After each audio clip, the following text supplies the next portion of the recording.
Zia charitable trust মামলায় BNP chairperson Khaleda জিয়ার খালাসের বিরুদ্ধে করা আপিলের শুনানির জন্য আগামীকাল সোমবার দিন ধার্য করেছেন আপিল বিভাগ।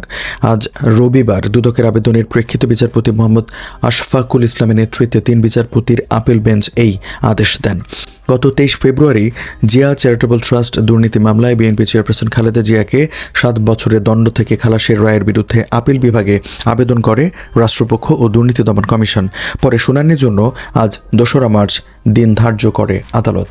তবে দুদকের আবেদনে শুনানি পিছিয়ে আগামীকাল ধার্য করে আদালত। এর আগে গত 27 নভেম্বর এই মামলায় 7 বছরের দণ্ড থেকে তাকে খালাস দেন হাইকোর্ট। উল্লেখ্য 2018 সালের অক্টোবরে জিয়া চ্যারিটেবল ট্রাস্ট দুর্নীতি মামলায় খালেদা জিয়াকে 7 বছরের সশ্রম কারাদণ্ড দেয় আদালত। পাশাপাশি অপর 3 আসামিকেও একই রকম মেয়াদে কারাদণ্ড প্রদান করেন আদালত। এছাড়া প্রত্যেককে 10 লাখ টাকা করে জরিমানা ও ট্রাস্টের নামে কেনা কাকরাইলে 42 কাঠা জমি বাজেয়াপ্ত করে রাষ্ট্রের অনুকূলে নেয়ারও আদেশ দেয়া হয়। পরে এই রায়ের বিরুদ্ধে আপিল করেন খালেদা জিয়া।